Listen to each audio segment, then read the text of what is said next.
कहां करना चाहिए? ब्राह्मणों का विवाह किसमें होना चाहिए? ब्राह्मणों में। क्षत्रियों का विवाह क्षत्रियों में, वैश्यों का विवाह और शूद्रों का विवाह, सबको अपने अपने में विवाह करना चाहिए। अब आप कहेंगे महाराज जी ऐसा क्यों, किसी से भी कर लें? आप कह रहे हो कि अपने अपने जात पात आप लेके बैठे हो। नहीं, जात पात नहीं। अच्छा ये बताओ, गुलाब कितने कलर का होता, मतलब गुलाब के कितने कलर होते हैं, कितने रंग का गुलाब होता है? आपसे जोर से 4-5। मैं 2 गुलाबों की बात करूं। एक गुलाब होता है सफेद, वाइट। एक गुलाब होता है जो हम सब जानते हैं लाल, रेड। 2 गुलाब होते हैं। तो ये 2 गुलाब हैं तो गुलाब, लेकिन गुलाब की भी 2 जातियां हो गई ना, सफेद जाति, लाल जाति। हाँ या ना? ऐसी जाति यही तो है। हम सब मनुष्य हैं, पर ब्राह्मण, क्षत्रिय, वैश्य, शूद्र ये व्यवस्था है, और व्यवस्थाओं को तोड़ना नहीं चाहिए। तोड़ेंगे तो काम बिगड़े। अब एक काम करो, सफेद गुलाब और लाल गुलाब की कलम को जोड़ दो, जोर से जोड़ दो, तो उससे जो गुलाब होगा वो किस कलर का होगा? हां, पिंक होगा, गुलाबी होगा। मतलब सफेद और लाल गुलाब को जोड़ने से तीसरा गुलाब हुआ, मतलब ये तीसरी नस्ल तैयार हो गई। हाँ या ना? इसे ही कहते हैं वर्ण संकर। ये क्या है? वर्ण संकरता। ऐसे ही जब लड़की होगी ब्राह्मण की और लड़का होगा क्षत्रिय का, और दोनों से जब संतान होगी, तो जो तुम्हारी संतान होगी वो वर्ण संकरी कहलाएगी।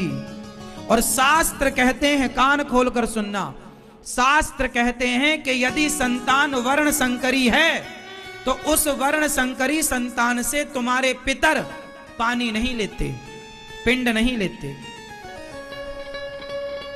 तुम्हारे पितर तृप्त नहीं होंगे।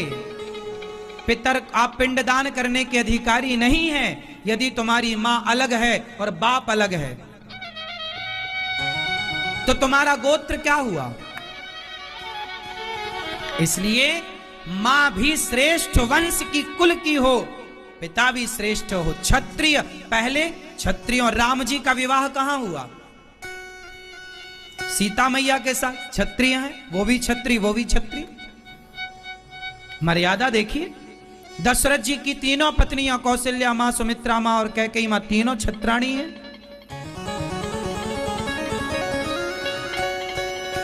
इसलिए आप मनमानी क्या, आजकल तो लड़कों को जिससे प्यार हुआ शादी। अरे प्यार क्यों करना? हमारे यहां सीता मैया का है ना विवाह हुआ। तुम्हारे दादा दादी में पहले प्यार हुआ था कि विवाह हुआ था? आपकी दादी दादा में पहले क्या हुआ था, प्यार या विवाह?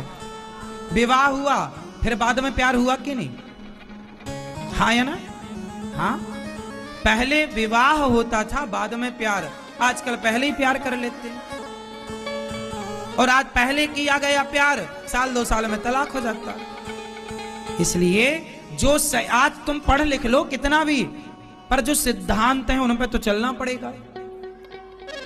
इसलिए विवाह गलत जगह ना हो किसी का। अपनी बेटियों को देखो, विवाह तो 2 दिन का काम है। विवाह आई, मंडप गाड़ा, शादी वादी, मंदिर गए, माला पहनाए, विवाह हो गए। लेकिन इस विवाह का परिणाम तुम्हारी आने वाली तमाम पीढ़ियों पर इस विवाह का परिणाम असर दिखेगा। आजकल तो लोग कुछ भी कर रहे हैं, कुछ भी नहीं, शास्त्रों के अकॉर्डिंग काम करना चाहिए, नियम से। इसलिए पहले के जमाने में आज भी शादी के पहले लड़का लड़की की पूरी कुंडली में लाते हैं, हमारे साथ फ्रॉड ना हो जाए। इसलिए लड़की कहां कैसी हो, अच्छी खानदान की हो। और सुनो एक बात और मुझे याद आ गई, आपको बता दूं, आपके लड़का लड़की का विवाह करना तो मेरा ये फॉर्मूला उपयोग करना काम आएगा।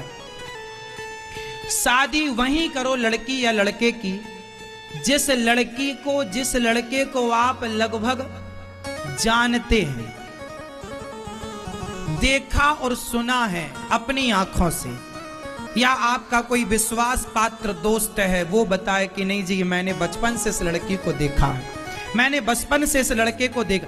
कई बार आज आप लोग ज्यादा देख रेख नहीं कर पाते, ज्यादा पूछताछ नहीं कर पाते, तो लड़की एक माँ मेरे पास आई, बोली महाराज जी मेरे लड़के ने शादी कर ली और अब रोना पड़ रहा है। क्यों? बोले वो उसने दहेज का केस लगा दिया और बाद में पता चला उसने पहले भी 4 शादियां ऐसे करके लूट चुकी है। तो कुछ लोगों का तो धंधा है अच्छे लड़कों को फंसा के शादी कर लेना और बाद में लूट के भाग जाना, फिर दूसरे को फंसाएंगी, तीसरे को फंसाएंगी। ऐसा होता है, बिल्कुल होता। क्यों जी ऐसा फ्रॉड होता? इसलिए लड़की वैसी कैसी हो जिसको आप जानते हो, परिचित की लड़की हो, जिसके बचपन से आज तक का रहन सहन किसी ने देखा हो, देखा होगा तो वो अच्छे से बताएगा नहीं जी मैंने देखा है, इससे शादी करो। ये लड़के को मैंने देखा, बचपन से देखा, बढ़िया। बचपन से देखोगे ना तब लड़का लड़की समझ में आते हैं। आप 4 दिन से देखोगे तो क्या है, एक बाप ने लड़की का विवाह कर दिया लड़के से, अब वो लड़के बाद में पता चला कि वो तो शराब पीता है, उसका किसी और महिला के साथ चक्कर चल रहा, लो लड़की की जिंदगी खराब। आपने ज्यादा छानबीन नहीं की, छानबीन कर लो ना साहब, और शादी ब्याह वहां करो जिस लड़के को आप जानते हैं, लंबे टाइम से देख रहे हैं। क्यों जी ये बात सही है कि गलत है? पहले के लोग ऐसी करते थे। नए लोगों के संग जुड़ जाना अच्छा है, लेकिन नए लोग कब क्या कर लें पता नहीं, इसलिए उनसे जुड़ो जो आपके जान परिचित के हैं, आपके दोस्त का जान परिचित का है, आपके रिश्तेदारों में विश्वास पात्र रिश्तेदार का जान परिचित का लड़का हो या लड़की हो तब। क्योंकि विवाह में कोई तीसरा बिचौलिया होता ही है, तो वो ऐसा हो जो विश्वास पात्र हो।